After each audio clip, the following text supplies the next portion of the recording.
Good, thank you. So first, of course, thank you, Carolyn Way, and Executive Vice President Michelle Long-Vicker from the Executive Board for inviting me, and all of you for welcoming me again.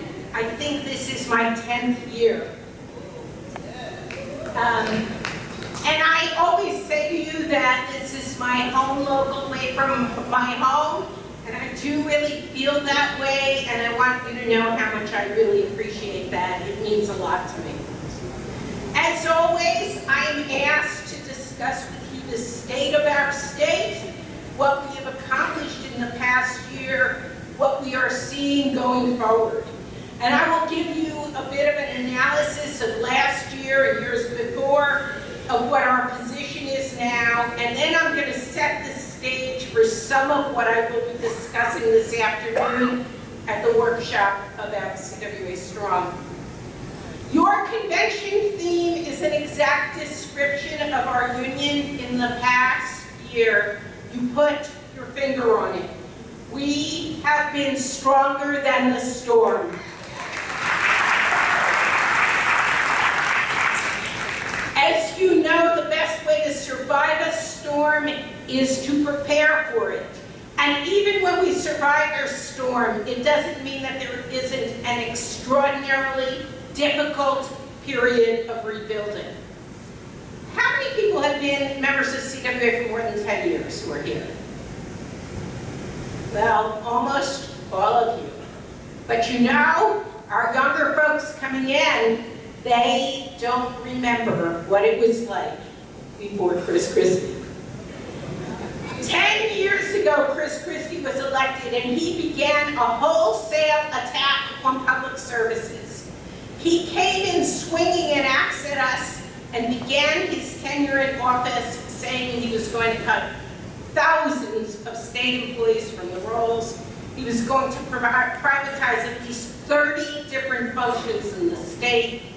And he referred to our contract with its across-the-board raises and increments as golden handcuffs. Despite that attack, Christie was unable to act on those threats in his first 2 years of office. Does anyone know why he couldn't do it? You don't remember? 2 years, Chris Christie couldn't do it. Why didn't he start laying off thousands of workers? Because before he was elected, we negotiated an agreement with Governor Corzine in which we said, if you don't win, this deal has to be Christie-proof. And that was our memorandum of agreement, the MOA, the famous MOA. And that, if you board up your windows before a hurricane, there's no guarantee that none of your windows will break. But every moment that goes by is keeping you safe for a moment longer during that storm, and that MOA kept us safe for nearly 2 years. 2 years of no layoffs, 2 years of no privatization, 2 years of maintaining our across-the-board wages, and our 2 years of our increments. But you know, the MOA lasted 2 years, but Christie lasted 8. So there were 6 more years of exposure to his special brand of hatred. And that included the 2011 passage of Chapter 78. The bill advanced by Chris Christie and sponsored by Steve Sweeney in the Senate and Assembly Majority Leader Lou Greenwald. Now remember those names. And as every public worker knows, this bill has had a devastating impact on the standard of living of both active and retired public workers. It is the bill that eliminated the COLA on pension benefits, that raised the contributions of members to the pension plan by 25%, that implemented Tier 5 to the pension plan with a 30% decrease in benefit, that reduced the take-home income for all public workers by thousands and thousands of dollars a year in healthcare costs. Those costs raising every single year. This abomination of a law was supposed to guarantee the funding for the pension plan, laying out 7 years over which time the plan would be getting fully funded. Well, do I need to remind you that what that meant, that we would have been fully funded by 2018, but in fact, by 2018, we were only 50% funding. In other words, they lied. Yes, we suffered through Hurricane Christy and the numerous tropical storms from its allies as they attacked our benefits, closed institutions, and practically militarized Department Labor Relations. And of course, on the horizon for the past several years was the inevitability of Janus and the impact of its aftershocks. This is the attack on public sector union membership that you know that we had to survive, and now we must fight against now and forever and every single year. A legal decision that encourages individuality over solidarity and collective action, a decision that deliberately encourages workers to be selfish and use the contributions of others rather than pay their own way. That decision did not come as a quiet comment from the Supreme Court. No, with that decision came hundreds of millions of dollars from the Koch brothers and right-wing forces doing television ads, direct mail, and email, encouraging union members to drop out of the union. In some states, they even put a door-to-door canvas asking people to drop out.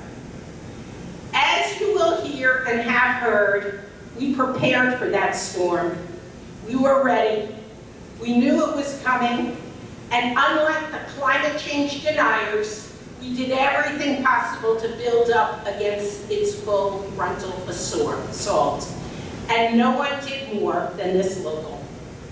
We trained our leaders. We cleaned up our lists. We signed up thousands and thousands of non-members. And so when Janus hit, instead of losing thousands of members, we had gained thousands of members.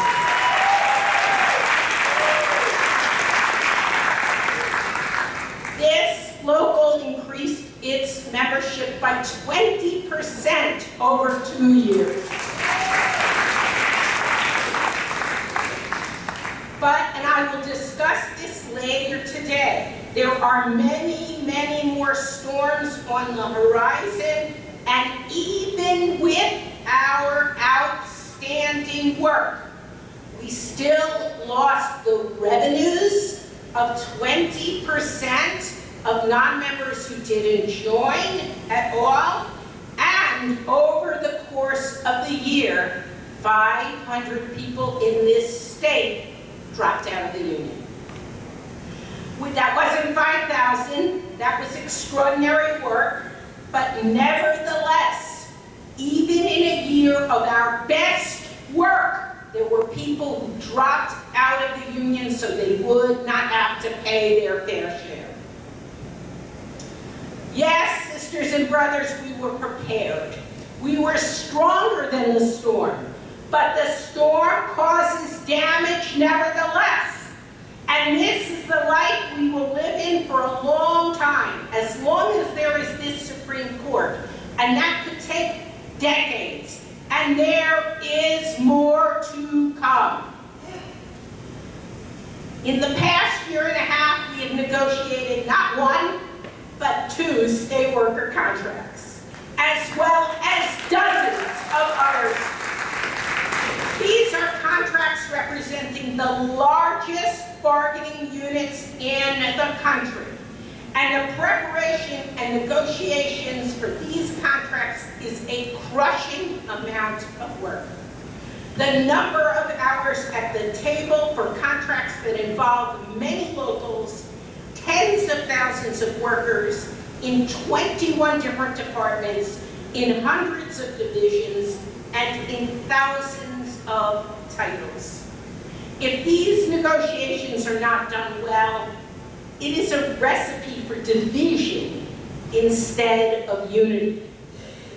And in these two contracts, we needed to repair 8 years of Chris Christie, move forward, and protect ourselves for the future.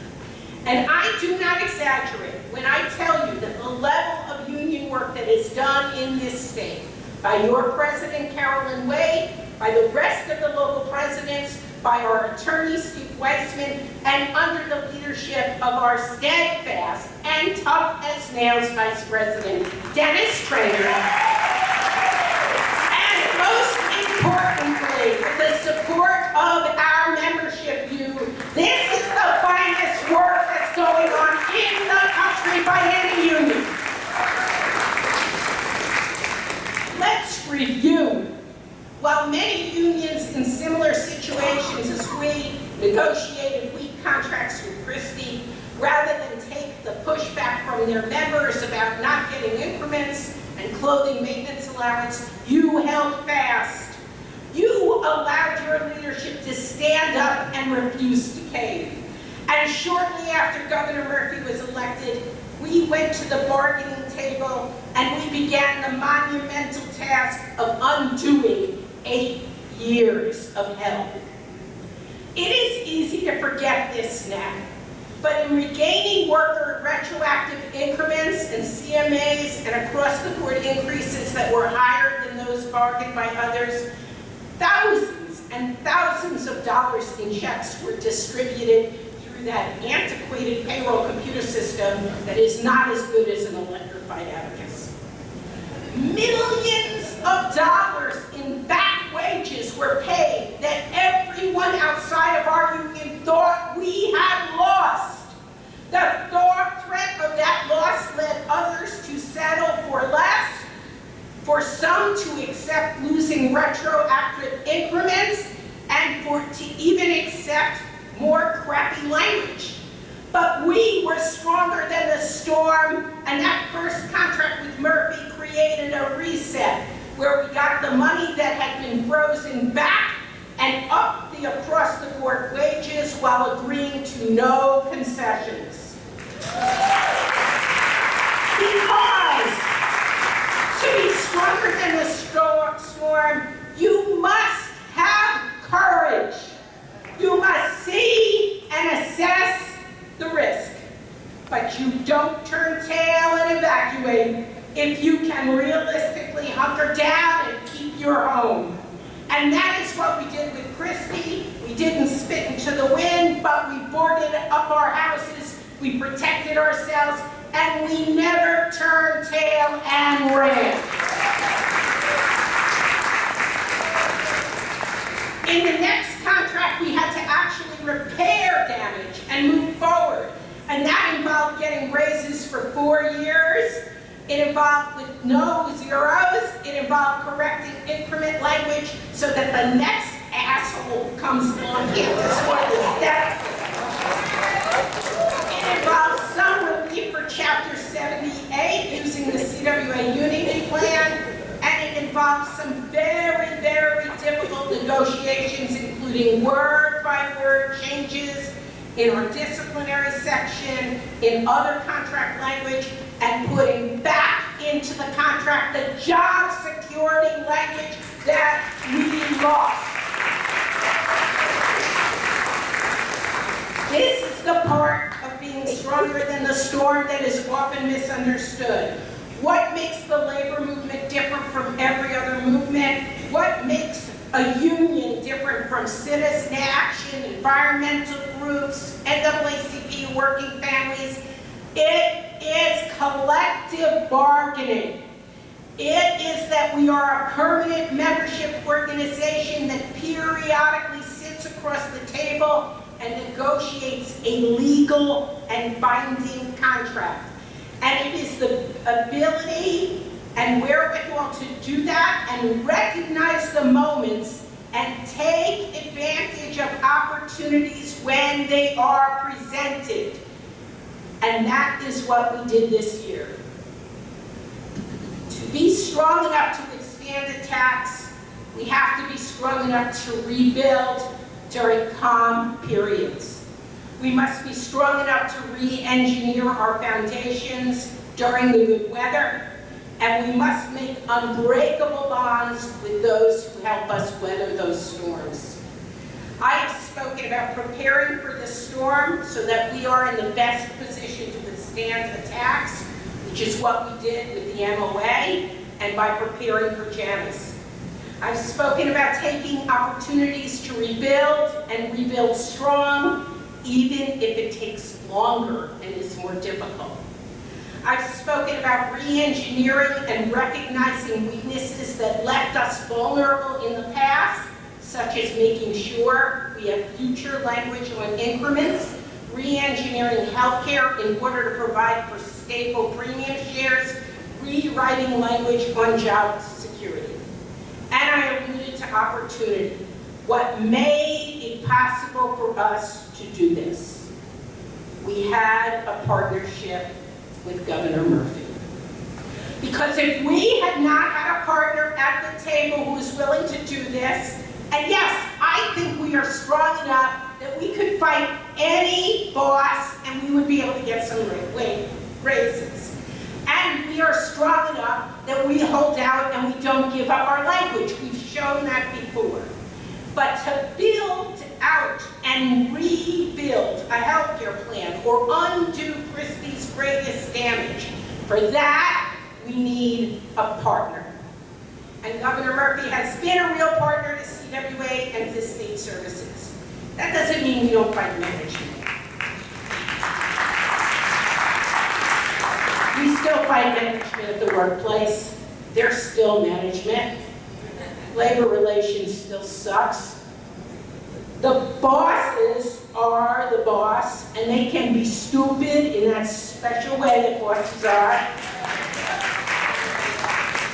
But we are stronger because we dug deep into our own resources, our own courage, and we grew our capacity, and we also grew stronger because we struggled through to maintain an alliance and a partnership with the governor. There are powerful forces that despise this governor. You know why? Because he's challenging the status quo of money and power in this state. And he has shown great courage against those forces and in his steadfast commitment to collective bargaining, to the public pension system, and to public services. And while the legislature did not do this, when Steve Sweeney came along with his path to poverty, Governor Murphy said it's dead on arrival. The relationship with the governor has strengthened CWA, and CWA has strengthened the governor. Not because he's in our pocket, because we don't stand up to management, but because we have a shared vision of honest government, good public services, collective bargaining, fair taxation based upon ability to pay, social justice, and strengthening the middle class. We agree on our fundamental values. In the end, being on the high road and supporting genuine ideals, it's what gives us courage. Why has CWA been able to be strong in the face of Chris Christie or Sweeney's path to progress? Because we have shared beliefs. And when we have great beliefs, it gives us convictions.